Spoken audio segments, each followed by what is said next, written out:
ఎల్లంపల్లిలో రాష్ట్ర ముఖ్యమంత్రి రేవంత్ రెడ్డి హెలికాప్టర్ కొద్దిసేపటి క్రితం ల్యాండ్ అయింది. ముఖ్యమంత్రితో పాటు సీనియర్ మంత్రి ఇరిగేషన్ శాఖ మంత్రి ఉత్తమ్ కుమార్ రెడ్డి, పిసిసి మహేష్ కుమార్ గౌడ్తో పాటు మరో ఇద్దరు ముగ్గురు కీలక నేతలు ఏరియల్ సర్వే నిర్వహిస్తున్నారు. ఎల్లంపల్లి పరిసర ప్రాంతాలు నుంచి అటు కడెం వైపు నుంచి కూడా అవుట్ఫ్లో ఎట్లా ఉందనేది కూడా ఏరియల్ సర్వేల ద్వారా తెలుసుకునే ప్రయత్నం చేస్తున్నారు మంత్రి రేవంత్ రెడ్డి బృందం. రైట్, ఎల్లంపల్లిలో డ్యామ్ మీద బందోబస్తు, ఇతర పర్యవేక్షణ ఏర్పాట్లు కూడా Ramagundam CP police commissioner Amber Kishore Jha పర్యవేక్షిస్తున్నారు. ప్రస్తుతం మనం విజువల్స్లో చూస్తున్నాం. ఎల్లంపల్లి డ్యామ్ మీద మా మంచిర్యాల ప్రతినిధి సాగర్. సాగర్, ముఖ్యమంత్రి చేరుకున్నట్టుగా మనకు సమాచారం వస్తూ ఉంది. ముఖ్యమంత్రికి ఎలాంటి అప్డేట్ ఇచ్చే అవకాశం ఉంది ఎల్లంపల్లి? ఎందుకంటే ఎల్లంపల్లి సైట్ అనేది, ఎల్లంపల్లి ప్రాజెక్ట్ అనేది ఇప్పుడు కీలకంగా మారబోతుంది కాబట్టి అటు సైట్ ఆఫీసర్స్ ఎలాంటి బ్రీఫ్ ఇచ్చే అవకాశం ఉంది? ఏం సమాచారం ఇస్తున్నారు? ఎస్ వెంకట్, ఇప్పుడే ఎల్లంపల్లి ప్రాజెక్టుకు సీఎం రేవంత్ రెడ్డి చేరుకున్నారు. ఇప్పుడే గోలివాడ పంప్ హౌస్లో హాల్టింగ్ అయింది. దానికంటే ముందుగా ఇక్కడ మంచిర్యాల జిల్లాతో పాటు ఎల్లంపల్లి పరివాహక, గోదావరి పరివాహక ప్రాంతాలైనటువంటి మొత్తం ఏరియల్ సర్వే కూడా చేశారు. ఎందుకంటే ఎల్లంపల్లి డ్యామ్ కిందనే మంచిర్యాల ఉంటుంది కాబట్టి మంచిర్యాల సిటీ మొత్తం దాదాపు 9 కిలోమీటర్ల మేర ఒక రౌండ్ మొత్తం కూడా చుట్టి ఇటు పైన ఎల్లంపల్లి ప్రాజెక్టు పై నుంచి కూడా మొత్తం ఏరియల్ సర్వే చేశారు. ఒక రౌండ్ మొత్తం పూర్తిగా పైన ఏరియల్ సర్వే చేసిన తర్వాత ఇప్పుడే మొత్తం గోలివాడ పంప్ హౌస్ దగ్గరికి వెళ్ళి అక్కడ హాల్టింగ్ కాబోతున్నారు. అక్కడి నుంచి మరొక 2-3 నిమిషాల్లో ఇక్కడికి చేరుకోనున్నారు.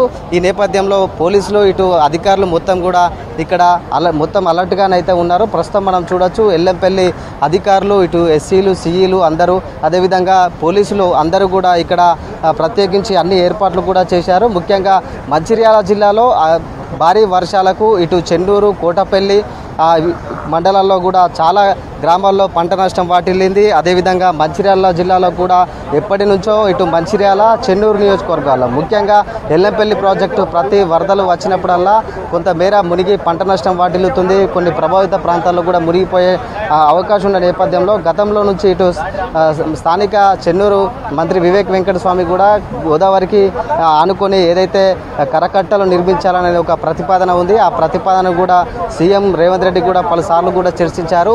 ఈ కరకట్ట నిర్మాణం జరిగితే రైతులకు పంట పొలాలు మునగకుండా ఉంటాయని చెప్పేసి గత సంవత్సరం నుంచి కూడా ఇక్కడ మంత్రి వివేక్ వెంకటస్వామి, సీఎం రేవంత్ రెడ్డి గారు కూడా వివరించిన పరిస్థితి నెలకొంది.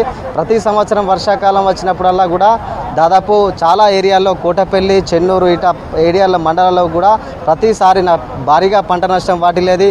ఆ పంట నష్టం వచ్చినప్పుడల్లా పంట నష్టం కింద మొత్తం కూడా రైతులకు కూడా నష్టపరిహారం అందించేది.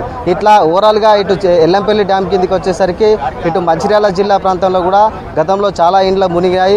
ఏదైతే ఎల్లంపల్లి గోదావరి పరివాహక ప్రాంతాలు ఉన్నాయో అన్నిటికీ కూడా కరకట్టలు నిర్మాణం చేపడితే ఇక్కడ ఎవరైతే పక్కన ఉన్న వాళ్లకు ఇబ్బంది కలగకుండా సేఫ్గా ఉండేట్లు కూడా ఉంటుందని చెప్పేసి గత అసెంబ్లీలో కూడా సీఎం రేవంత్ రెడ్డి కోరిన దాఖలాలు కూడా ఉన్నాయి. సో ఇట్లాంటి ప్రతిపాదనలు, అదేవిధంగా పంట నష్టం, ఇప్పుడు గత 2-3 రోజుల నుంచి కురిసిన పంట నష్టం, మొత్తం ఎక్కడెక్కడ ఏమేమి జరిగినాయి అనే విషయాలు కూడా అధికారులు సీఎం రేవంత్ రెడ్డికి వివరించే ప్రయత్నం అయితే చేయబోతున్నారు. మొత్తం ఇటు అన్ని శాఖల అధికారులు, ఇటు పోలీస్ యంత్రాంగం కూడా గట్టి బందోబస్తు చర్యలు కూడా చేపడుతున్నారు. ప్రస్తుతము ఇక్కడ గోలివాడ పంప్ హౌస్ దగ్గర హాల్టింగ్ అయ్యారు. మరికొద్ది సేపట్లో 2-3 నిమిషాల్లో కూడా ఇక్కడికి రాబోతున్నారు. ప్రస్తుతం మనం చూడొచ్చు పోలీస్ ఫోర్స్ కూడా చాలా ఎక్కువగా పెట్టి ఇక్కడ మొత్తం ఇక్కడైతే బందోబస్తు అయితే నిర్వహిస్తున్న పరిస్థితి కనిపిస్తుంది. ఇక్కడ ఒక మ్యాప్ కూడా చూసుకోవచ్చు. ఆ మ్యాప్ మొత్తం కూడా ఎల్లంపల్లి ప్రాజెక్టు, అదేవిధంగా కింద ఏ ప్రాజెక్ట్ నుంచి ఎంత ఇన్ఫ్లో వస్తుంది, అవుట్ఫ్లో ఎంత వెళ్తుంది, ఎస్ఆర్ఎస్పి దగ్గర నుంచి మొదలుకుంటే ఇటు కడెం ప్రాజెక్టు కింద ఇక్కడ ఇప్పుడున్న ఎల్లంపల్లి ప్రాజెక్టు, దీని కింద మేడిగడ్డ, అన్నారం, సుందిల్లా ప్రాజెక్టులు, ఈ ప్రాజెక్టులకు అన్నిటికి సంబంధించి మ్యాప్ను తీసుకొచ్చి అక్కడ పెట్టారు. మొత్తం ఇన్ఫ్లో, అవుట్ఫ్లో, ఏ టైంలో ఎంత విడుదల చేశారు, ఎక్కడెక్కడ పంట నష్టం జరిగింది, ఎక్కడెక్కడైనా ఆస్తి ప్రాణ నష్టం ఏమైనా జరిగాయా అనే వివరాలు అడిగి తెలుసుకొనున్నారు. దీని తర్వాత ఉమ్మడి మెదక్, కామారెడ్డి జిల్లాలో కూడా ఏరియల్ సర్వే చేసి అధికారులతో సమీక్షా సమావేశం నిర్వహించనున్నారు. మరికొద్ది సేపట్లో కూడా ఇక్కడికి చేరుకొని పూర్తి వివరాలు అధికారులను అయితే అడిగి తెలుసుకునే ప్రయత్నం కూడా చేయబోతున్నారు. జస్ట్ ఇంకొక 2 మినిట్స్ అయితే ఎల్లంపల్లి ప్రాజెక్టుకు స్పాట్ దగ్గరికి చేరుకున్నారు. ఇప్పుడు కాన్వాయ్లో వస్తున్న పరిస్థితి కూడా మనకు కనిపిస్తుంది. ఒక 2 నిమిషాలు చూడొచ్చు మనం. ఇక్కడ అధికారులు అయితే అలర్ట్గా ఉన్నారు, ఎప్పుడు వస్తారని చెప్పేసి అధికారులు కూడా చూడొచ్చు. మరో పక్క ఎల్లంపల్లి ఇక్కడ దాదాపు మనం చూసుకున్నట్టయితే ఎల్లంపల్లి వరదకు పోటెత్తుతుంది. ఎలా పోటెత్తుతుందో కూడా విజువల్స్లో చూడొచ్చు. ఇంత భారీ, ఎందుకంటే 8 లక్షల క్యూసెక్కుల నీరు ఒకేసారి గేట్లు 40 గేట్లు ఎత్తి నీటిని కిందికి వదలడంతో భారీ, ఇక్కడ చూస్తుంటేనే భయంకరంగా సిచ్యువేషన్ అయితే కనిపిస్తుంది. ఇట్లా ఈ గేట్లను చూసి అదేవిధంగా ఎల్లంపల్లి ప్రాజెక్టుకు ఇటు మొదటిసారిగా రావడం, ఇవన్నీ చూసి పంట రక్షణ చర్యలపై అధికారులకు పలు ఆదేశాలు కూడా జారీ చేయనున్నారు. మరో 2-3 రోజులు కూడా వర్షాలు ఉన్న నేపథ్యంలో ఎలాంటి సంఘటనలు జరగకుండా ముందస్తు చర్యలు తీసుకోవాలని చెప్పేసి పలు శాఖల అధికారులకు కూడా కీలక ఆదేశాలు జారీ చేయనున్నట్టు కూడా తెలుస్తుంది. వెంకట్, ఎవరైతే ముఖ్యమంత్రి రేవంత్ రెడ్డికి బ్రీఫింగ్ ఇస్తారో అధికారులతో మాట్లాడించే ప్రయత్నం